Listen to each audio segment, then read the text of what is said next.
अस्सलामुअलैकुम वरहमतुल्लाहि वबरकातुहू। उम्मीद करती हूँ आप सब खैरियत से होंगे। जी गाइस, जहाँ पे हमने बात स्टॉप की थी वहीं से स्टार्ट करेंगे। लास्ट टाइम मैंने 3 पार्ट्स जो है ना वो पोस्ट कर दिए थे, पार्ट 14 के आगे से ना, लेकिन वो जो है ना बस हो गए, व्यूज़ भी आ गए वैसे, इसलिए मैंने डिलीट नहीं किया। लेकिन बात वहीं से स्टार्ट करेंगे जहाँ पे हमने स्टॉप की थी। क्या वो जो लड़कियों की बारी आ गई थी, ठीक है। अब वो जो लड़कियाँ थी वो उनकी मम्मा ने उनको अपने पास बुलाया और कहा कि सबसे बड़ी वाली बेटी को बुलाया। उससे कहा कि बेटा तुम मेरी जो है ना तुम मेरी बेटी नहीं, तो मेरा बेटा है। अपनी बेटी, बड़ी वाली बेटी को बुलाया और उसे कहा कि भाई जो है ना तुमने अब मेरा साथ देना है। अब उसने कहा मामा कोई मसला नहीं, मैं दूंगी। अब उसको नहीं था पता मेरे साथ क्या होने वाला है। और ना वहाँ पे आपको पता ही होगा, खैर किसी को नहीं भी पता तो बात बता देती हूँ। जो सोसाइटीज़ में लड़कियाँ काम नहीं करती, ठीक है, वो वाला काम उस बड़ी वाली बेटी को करना पड़ा। अब घर के हालात भी इस तरह के थे, ठीक है, आपको पता है भूख हर चीज़ करवा देती है, लेकिन माँ की एक ही शर्त थी, क्योंकि माँ को शुरू से एक ही चीज़ का शौक़ था कि मेरी बेटियाँ जो है ना पढ़े। आज मैं पढ़ी लिखी नहीं हूँ तो मैं जॉब नहीं कर पाई और शायद भी मेरे हस्बैंड ने मुझे इसलिए छोड़ा।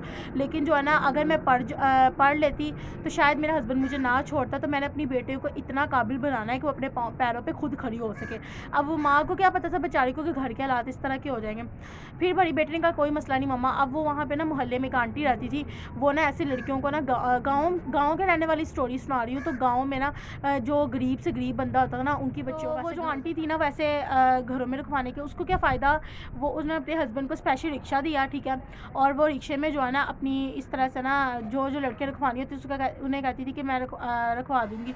अब अंदर वाली बात का नहीं पता था कि जो आंटी लोगों के घरों में रखवाती, उन्होंने ऐसे पहले का रिलेशनशिप बनाया हुआ सोसाइटीज़ में, और वो उनके सिर्फ रखवाने का ना सिर्फ 5000 लेती थी। अब उसको भी प्रॉफिट मिलता था, इसलिए ना वो घर नहीं देखती थी, घर जैसे मर्जी बस फेंकने की करनी, क्योंकि उसको तो बस अपने पैसों से घर देना।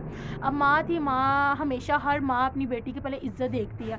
अब कुछ हालात इस तरह के थे कि पहले उस घर गई, वहाँ जाके पहले अपनी बेटी की इज्जत को देखा कि घर के लोग किस तरह के, किस तरह का इन्वायरमेंट है। तो पता चला कि सब कुछ ठीक है, नॉर्मल है, बेटे भी छोटे हैं सब कुछ, और जो उनके पापा होते हैं वो अब्रॉड होते हैं। उनकी मम्मा ने अपनी बड़ी बेटी वहाँ पे रखवा के 5000 में रखवा के चली गई, महीने का 5000। उस टाइम पे बहुत ज़्यादा इंपॉर्टेंट था। आज से तकरीबन 6, 7, 8 साल पुरानी बात है, तो आपको पता है 5000 की क्या वैल्यू होगी। लेकिन आज के दौर में भी कहना पड़ रहा है कि इतनी ही बच्चों को जो है ना पेमेंट दी जाती है। अब वो बड़ी बेटी उस टाइम पे, अब वो जिनके घर रखवाया उनसे भी उन्होंने भी ये बोला कि भाई हमारी एक डिमांड है, जो बच्चे होते हैं ना रोते हैं, तो हमारे घर आके ना बच्चे रोए ना। वो बेटी जो भी आपने रखवानी रोए ना, तो घर का काम किया, बच्चे को संभालना और घर की सफाई वगैरह सब कुछ ना। तो उसकी माँ कहने लगी कि चलो ठीक है। अब मामा ने अपनी बेटी से लैदगी में प्रॉमिस किया था कि बेटे सिर्फ 2 महीने के लिए मैं आपको छोड़ के जाऊँगी, आपने जो है ना अपनी स्टडी कंटिन्यू रखनी है। स्कूल में मैं ये बताऊँगी कि बस कोई मसला है फाइनेंशियली, इस वजह से बच्ची नहीं आ सकती। हुआ कुछ यूँ कि उनकी मामा उन्हें छोड़ के तो चली गई बच्ची को। अब जो भी है, लोग जालिम नहीं थे, अच्छे थे, लेकिन जो भी है कि एक आप खुद इमेजिन करें, अल्लाह ना करे आपको अपनी बेटी या आपको खुद एक ऐसी जगह पे छोड़ा जाए जिनका पता ही कोई ना हो, तो बहुत ही अनकंफर्टेबल होता है। अब उस लड़की का आलम सिर्फ अल्लाह ही जानता था, क्योंकि वो अपनी माँ को मैसेज तक नहीं कर सकती थी कि भाई मेरा आपके बगैर दिल नहीं लग रहा, क्या है क्या नहीं। तो फिर हुआ कुछ यूँ कि अब वो जो लड़की थी ना, बड़ी बेटी जो थी, वो सारा काम वगैरह करके जब अजान होनी है मगरिब टाइम, तो छत पे जाकर रोना और अल्लाह से ये कहना कि या अल्लाह मेरी क्या गलती है कि मैं इस दुनिया में आ गई, पहले मुझे बाप का प्यार नहीं मिला, ठीक है, वो छोड़ के चले गए। अब माँ के पास थे, लेकिन हालात ने इस तरह से मजबूर कर दिया, हमारी गलती क्या है। बेटी अपने आप को कोसने लगी और साथ ही नीचे आवाज़ आई कि क्या कर रही हो, ऊपर जल्दी आओ, नीचे काम है, ये वो उसने अपने आंसू साफ के नीचे चली गई, चुपचाप काम में मसरूफ़ हो गई। और फिर जिस टाइम वो पढ़ती थी, अब आपको पता है अमीर लोग जो होते हैं ज़रा लेट उठते हैं, उसने सुबह सुबह उठ के अपना लेसन याद करना अपना, क्योंकि वो लड़की 8 क्लास में पढ़ती थी। इस यूँ ही 1 महीना 2 महीना गुजर गया। अब उसकी बेटी को ये था कि घर की लाइटें वगैरह सब कुछ ऑफ है, तो मामा शायद कहीं रेंट पे रह रही हूँ। 1 महीने बाद उनकी मामा उसे लेने के लिए आई, तो 1 दिन के लिए, तो वापस जब वो घर गई तो देखा क्या कि अपनी खाला जान के घर ना उसकी मामा जो है ना एक कमरे में रह रही है, और वो कमरा भी जो है ना फुल जो है ना पुराने ज़माने में जो वो नहीं होती टपरी जिसको लगाते हैं उसके ऊपर मट्टी के ऊपर, ठीक है, उस तरह की मट्टी, फुल सर्दी में ना इस तरह। उसने कहा मामा दूसरे बहन भाई किधर है। उसने कहा बेटे घर के इस तरह के डाउन लेवल आ गए कि तेरी 2 बहनों को भी जाना पड़ा। जब उसने ये सुना उसकी आंखों में आंसू आ गए कि यार मैं चलो जो भी मुश्किल वक्त में थी, मुझे मतलब कि पता है। बड़ी बेटी सोचने लगी कि मुझे पता है कि माँ के बगैर नहीं रहा जाता, बहन भाई के बगैर नहीं रहा जाता, मेरी दूसरी बहनें कैसे रह रही हैं। खैर वो उस दिन वो दूसरी 2 बहनें भी आ गई, एक जो है दोनों बेटियाँ और आ गई। तीनों बेटियाँ जो है ना ऐसे मेहनत करके अपने घर आई हैं महीने के बाद 1 दिन रहने के लिए। तो छोटी बेटी ने अपना कुछ कहानी सुनाई और छोटी बेटी ने क्या बताया कि हुआ कुछ यूँ कि जो छोटी बेटी थी ना, वहाँ पे उसकी दूसरी खाला जान और भी कोई गेस्ट थे, वो भी आके बैठ गए। तो वो बताने लगी कि मामा मेरे साथ ना एक दफ़ा ऐसा हुआ कि आप मुझे छोड़ के तो चली गई। आपको पता है कि हमें सुबह 6 बजे उठ के आदत है, उठ के सपारा पढ़ने जाना, फिर स्कूल जाना एंड देन अकेडमी। अब जहाँ पे आप छोड़ के आए ना, वो सुबह का नाश्ता करते तकरीबन 2-3 बजे। तो मैं सुबह 6 बजे उठ गई, मुझे भूख लगी हुई थी, तो वो सोए हुए थे। मेरे साथ एक और लड़की थी, वो भी पता नहीं कहाँ से आई हुई थी, वो ज़रा बड़ी थी, ठीक है। तो वो लड़की ना मेरे सामने गंदे काम कर रही थी, ठीक है। अब वो बच्ची पढ़ी लिखी थी, जो उसकी छोटी बहन थी वो भी पढ़ती थी। कहती वो गंदे काम क्या कर रही थी, नाक में उंगली डाल कर नाक साफ़ कर रही थी। अब तो मुझे बड़ा मतलब कि मैं चुपचाप देख के इग्नोर किया मैंने उसको। लेकिन हुआ ये कि जब वो नाक साफ़ करके ना उसने वही फिंगर जो है ना मेरे हाथ पे रख दी, तो मुझे ना वो चीज़ बड़ी गंदी लगी। मैंने कहा आप क्या कर रही हैं मेरे साथ, अपना हाथ तो हैंड वॉश करके आप आए ना। तो वो कहने लगी तो तुम्हें कोई मसला है। और वो आपको पता है कुछ इस तरह के बच्चे होते हैं जो पढ़े लिखे नहीं होते, बदतमीज़ी करते हैं। अब वो भी वहाँ पे काम करती थी, उन दोनों को एक कमरा मिला हुआ था। अब वो उसे और तंग करे, हंसी मजाक में बात को ले, बच्ची को क्रीच आए, मतलब कि हेजिटेट गलत फील करे कि क्या मेरे से गंदे काम कर रही है, मतलब कि नोज साफ़ करके हाथ लगा रही। वो हंसी मजाक में बात ले गई। लेकिन छोटी जो दूसरी वाली उसकी बहन थी, वो कहती मुझे बड़ा बुरा लगा। खैर मैं बाहर निकल आई हूँ, अपना हैंड वॉश अच्छी तरीके से किया, उसका तो उसके लिए मजाक था, लेकिन मुझे बड़ा बुरा लगा। और अगर एक आम बात सोची जाए तो गलत चीज़ थी, ठीक है। लेकिन वो बच्ची पढ़ी लिखी नहीं थी, वो भी बेचारी काम करती थी। अब हुआ ये कि उसे भूख लगी हुई थी। कहती मैं गई वहाँ पे टीवी लॉन में गई, मैंने फ्रिज खोली तो फ्रिज में ना अमरूद पड़े हुए थे, मैंने उसमें से एक अमरूद पकड़ के खा लिया। कहती 12-1 बजे ना उठी उनकी मामा, तो उन्होंने पूछा कि अमरूद पड़े थे, बीच में 3 अमरूद थे, उसमें से एक अमरूद कहाँ गया। कहती है मामा मुझे नहीं था पता, मैंने खा लिया। और मैंने उन्हें बताया कि मैंने खाया। तो कहती तुमने चोरी की है ये वो। कहती मैं रोना शुरू होगी बहुत ज़्यादा कि मैंने चोरी नहीं की, मैंने आपको बताया भी बाकायदा। उन्होंने कहा नहीं तुमने मुझसे पूछ के क्यों नहीं खाया। कहती मुझे भूख लगती है कि फिर ना मैंने उन्हें बताया कि आंटी मुझे भूख लगी थी, मैंने खा लिया। कहती तुमने पूछे बगैर क्यों खाया, तुमने चोरी की है ये वो। उसके मुँह पर 1-2-3 थप्पड़ मारे और उसको एज अ पनिशमेंट के तौर पर, वैसे तो काम लेती थी लेकिन पनिशमेंट के तौर पर उसकी छोटी बहन के साथ क्या किया कि वैसे बड़ी लड़की बर्तन धोती थी लेकिन वो छोटी थी, उसको सिर्फ डस्टिंग के लिए रखा था। लेकिन उसे डस्टिंग के अलावा क्या किया, उसको कहा कि तुम शेल्फ पे खड़ी हो, नीचे 2-3 पीढ़ियाँ रखवा के उसे कहा कि तुमने इस तरह से बर्तन धोने हैं। कहती है मामा मैं बर्तन धोने लगी, मेरे सारे जो है ना इस तरह से बाजू जो है ना सारे गीले हो गए, ठीक है। और जो है ना मैं इस तरह से रोना शुरू हो गई। और आपको याद मैंने काफ़ी किया, वो जो बड़ी वाली थी ना उसने मुझे इस तरह से डांटा, ठीक है। लड़की भी मुझे डांटती थी अलग से स्टाफ रूम में, ठीक है। अब उसने इस तरह की जब स्टोरी बताई ना, तो उसकी मामा भी रोना शुरू हो गई, उसकी खाला भी रोना शुरू हो गई कि बच्ची के साथ इतना मतलब कि किया एक अमरूद खाने पे जो है ना इस तरह से। तो हमारे माशरे में इस तरह के भी लोग पाए जाते हैं कि जो भाई तुम लोग का इन्वायरमेंट ऐसा है, तुम लोग 2-3 बजे उठते हो और एक बच्ची जो आप लेके आए हो उसको आदत है सुबह उठने की, तो आप उसके साथ क्या बिहेवियर कर रहे हो। लेकिन कुछ लोग ऐसे कि उनको अपनी बेटी की तरह भी समझते हैं, लेकिन 80% लोग जो है ना इस तरह के पाए जाते हैं। खैर अब यहाँ से बात थोड़ी सी निकली है। तो गाइस फिर हुआ कुछ यूँ कि जो छोटी वाली बहन थी ना, बड़ी वाली बेटी ने बोला कि मम्मा आप छोटी बहन को रहने दो, ठीक है। मैं उसकी मामा ने भी फ़ैसला ले लिया, खाला ने भी कि नहीं ये नहीं कर सकती, इसको छोड़ो, डस्टिंग के लिए भी बाहर में जाए। बड़ी कहने लगी कि मैं ही करूँगी, आप टेंशन ना लो, ठीक है। अब वो जो दोनों बहनें थी वो तो वापस घर आ गई, ठीक है। लेकिन मतलब कि वहीं पे रहने लगी अपनी मम्मा के पास। बड़ी बहन दोबारा चली गई, उसने अपने दिल की बात नहीं बताई कि मेरा भी वहाँ दिल नहीं लगता। खैर नेक्स्ट डे फिर वो वहीं पे नेक्स्ट मंथ भी किया। लेकिन हुआ कुछ यूँ कि उसका भी जो है ना गुजारा नहीं था, क्योंकि वो जिस टाइम पे देखती थी ना कि इस टाइम पे मैं पढ़ती थी, ये टाइमिंग मेरे स्कूल की थी और मैं ये क्या कर रही हूँ, जब वो बातें रिपीट करती उसको रोना आ जाता था। खैर वो जब उसकी मामा आई उसकी सैलरी लेने के लिए, जब उसने अपनी बड़ी बेटी की आंखों में आंसू देखे तो उसने कहा कि नहीं मैं अपनी बेटी को लेकर जाऊँगी। बहाने से उसे कहा कि भाई मैं एक दिन के लेने जा रही हूँ और उसको पका पका लेगी। अब वो घर गए हैं, वो फिर जो अपनी खाला जान के पास रह रहे थे दोबारा अपने घर आ गए। लेकिन उसकी माँ हमेशा यही दुआ करती थी कि या अल्लाह मैं मेरी ये जो बेटियाँ और जो है ना इनको मैं अपने से दूर नहीं करना चाहती, क्योंकि माँ भी नहीं रह सकती थी, माँ भी दिन रात रोती थी कि या अल्लाह मेरी बेटी को अपने हिफ्ज़ मान में रखी, मेरी बेटी की जो है ना उसको पोजीशन लाई है वो। और अल्लाह का शुक्र है जो बच्ची ने पेपर दिए तो बड़े अच्छे नंबर से पास हो गई। अब हुआ ये कि जो लड़कियाँ वापस अपने घर आ गई, जो मीटर वगैरह कटे थे सब कुछ सेटल हो गया। लेकिन फिर हुआ ये कि उनके पापा की जो है ना जॉब हाथ से चली गई। जॉब ये थी कि वो रिक्शा चलाते थे, रिक्शे में आए दिन जो है ना कोई खराबी होती थी, रिक्शे से घर का सर्कमस्टांस नहीं चल पाया। फिर ना अल्लाह की तरफ से हुआ ये कि जिस स्कूल में वो पढ़ने जाती थी ना, उसी स्कूल के सर ने ना उनकी मम्मा से बात की कि भाई मुझे तो आपकी घर के हालात का पता है, तो आप ना मेरा स्कूल है अलाइड स्कूल, तो आप वहाँ आ जाओ।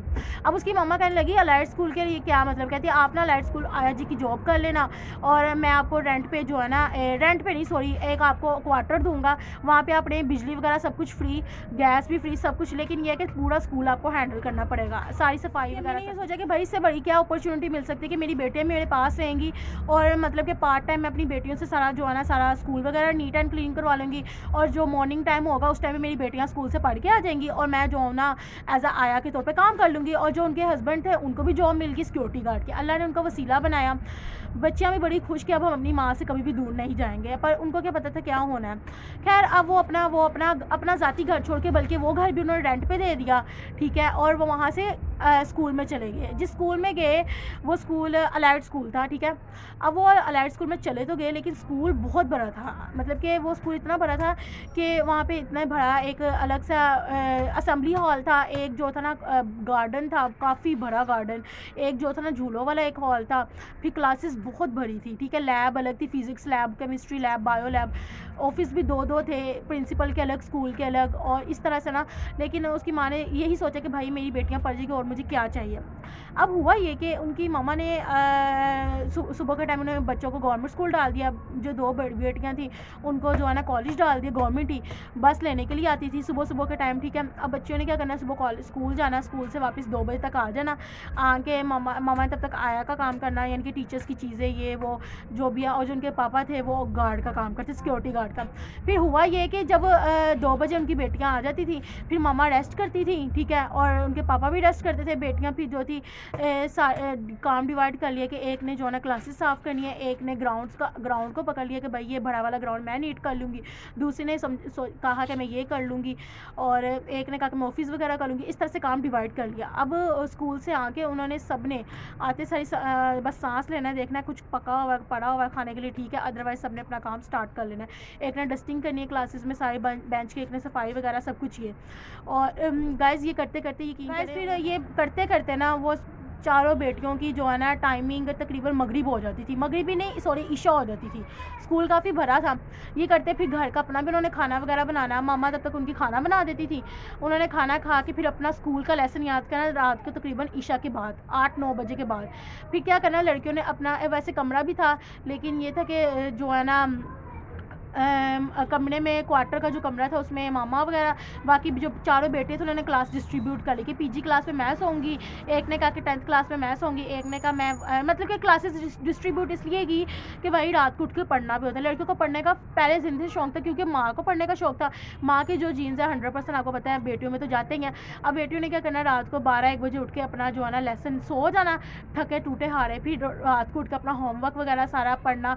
एक 10th क्लास में थी, एक 8 में थी, एक 5 में थी, एक 6 में थे, इस तरह से इन्होंने अपना लेसन याद करना, फिर सो जाना। अपनी मम्मा को स्पेशल जो सबसे छोटी वाली बेटी थी वो अपनी माँ को कहकर सोचती थी कि मम्मा मैं अगर रात को आँख ना भी खुले तो आपने लाजमी जो है ना उठ के मुझे उठा देना है। इस तरह से फिर होना ये कि जब फजर की अज़ानें होनी ना सब ने उठ जाना। लोग फजर के टाइम उठ के अपना फजर की तैयारी करते हैं, बेटियों ने उठ के पहले फजर की नमाज़ पढ़ के फिर पकड़ लेना, क्योंकि आधा काम होता था रात को स्कूल के बाद, फिर आधा काम उन्हें सुबह टाइम करनी, डस्टिंग करनी। और ना वहाँ पर ना ग्राउंड में बहुत बड़े ना दरख्त थे, दरख्त का मुझे नाम नहीं पता, उसके पत्ते बहुत ज़्यादा झड़ते हैं। फिर उन्हें दोबारा सुबह टाइम झाड़ू पकड़ लेना, नमाज़ पढ़ते सारी, यानी कि बच्चे आ रहे हैं और बेटियां जो है ना फुल डस्टिंग से भरी हुई हैं। उनके स्कूल की भी टाइमिंग हो रही है, उन्होंने स्कूल भी जाना है, घर में अब नाश्ता वगैरह भी करना है, रेडी करना है, ठीक है। बड़ी बेटी ने जल्दी से फिर नाश्ता रेडी करके, क्योंकि बस का भी आने का टाइम हो जाता था, फिर उन्हें बस के आने से पहले बड़ी बेटी ने जल्दी से नाश्ता रेडी करके बहनों को सबको लंच बॉक्स पैक करके देना, बाकी ने जल्दी से डस्टिंग करके आना, मामा ने उसकी जल्दी से अपने यूनिफॉर्म चेंज करके दोबारा से आईजी का काम शुरू कर देना। इस तरह से उन्हें तकरीबन 3 साल गुजारे। तीनों साल जो है सारी बेटियाँ इकट्ठी रही। 3 सालों के अंदर हुआ ये कि उनकी मामा फिर से उनके घर एक माशाल्लाह भाई आने वाला था। अब शुक्र है अल्लाह का, 3 सालों में भाई आ भी गया। लेकिन हुआ ये कि वहाँ की ना प्रिंसिपल बहुत अच्छी थी, जो कोऑपरेटिव थी। लेकिन हुआ ये कि जो वो प्रिंसिपल चली गई, पता नहीं उनकी शादी हो गई। दूसरी जो प्रिंसिपल आई ना वो कहने लगी कि आपने अपने छोटे बेटे को दूध पिलाने के लिए ना अंदर अपने क्वार्टर में नहीं जाना, आपने इधर ही गेट पे ड्यूटी देनी है। मैं बेल करूँ तो आपने डस्टिंग वगैरह करनी, टीचर को रजिस्टर वगैरह कराने, इस तरह के काम करने हैं। अब माँ कहने लगी कि भाई मेरा तो छोटा, जो दूसरी प्रिंसिपल थी वो बहुत अच्छी थी, लेकिन उसके बाद जो प्रिंसिपल आई ना वो बहुत बहुत ही स्ट्रिक्ट थी।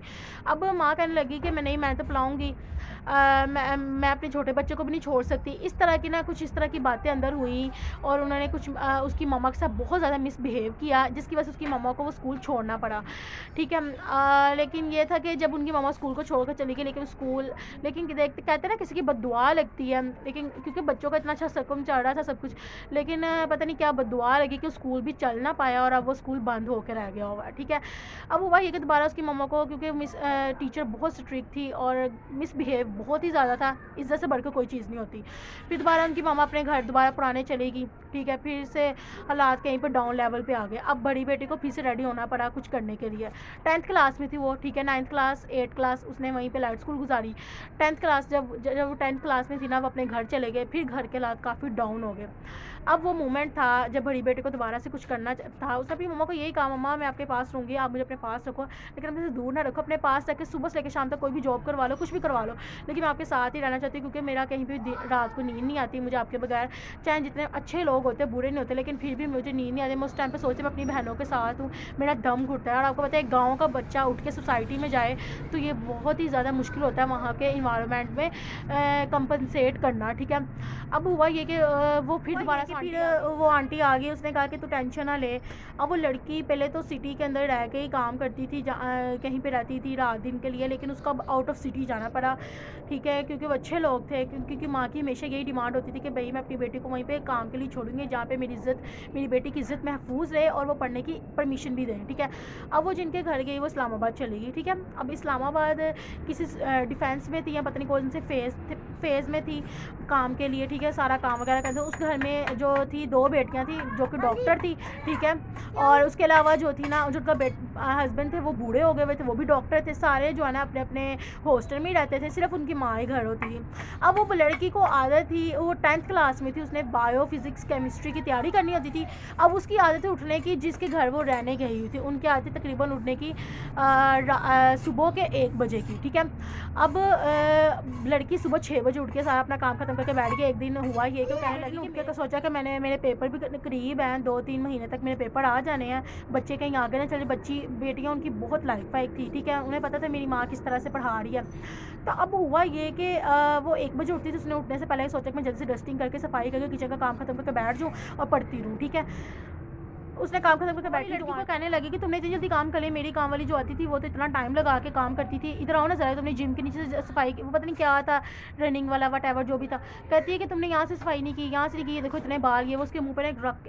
हाँ, फिर ना साइड टेबल से ना ऐसे डस्टिंग करते हुए ना ऐसे हाथ लगा के कहती तुमने यहाँ से डस्टिंग किया, ऐसे करके ना, ऐसे करके साइड टेबल से ऐसे करके उसने इस तरह से हाथ लगा के ऐसे करके उसके मुँह पर रख के एक लापड़ लगाया, तो कितनी बुरी थप्पड़ लगाया। और पकड़ कहती है तुम्हें जो है ना डस्टिंग, तुम्हें ड्राइंग स्टोर में बंद करती ताकि तुम्हारी अकल ठिकाने में आए कि तुमने जो है ना सही तरीके से काम करना है।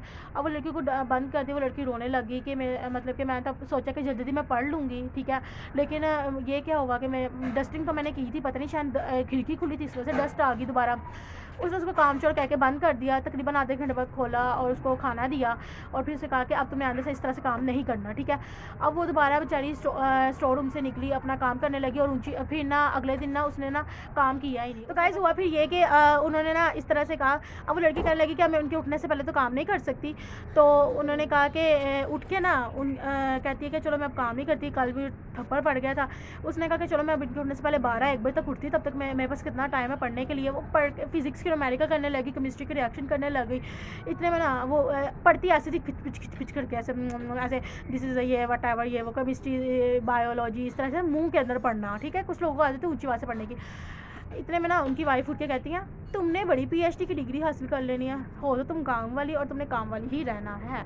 वो जब लड़की को जो अल्फाज बोले ना उसके दिल पे लग गए और उसने अपने ठान लिया कि मैं इसे दिखाऊंगी कि मैं काम वाली नहीं हूँ, काम वाली से ऊपर बन के दिखाऊंगी इंशाल्लाह। उसने अपने आप से अहद कर लिया, ठीक है। अब हुआ ये कि जब पेपर देने के लिए गई ना, पेपर दे के वापस दोबारा उधर आ गई इस्लामाबाद। जब उसका रिजल्ट अनाउंस हुआ उसी दिन उसकी मामा से लेने के लिए आ गई। उसकी मामा ने उसको रिक्शे में पहले वो बस से वो खुद उसे ड्रॉप करने के लिए आई। उन्होंने कहीं लाहौर जाना था, रास्ते में वो ही रास्ता पड़ता था।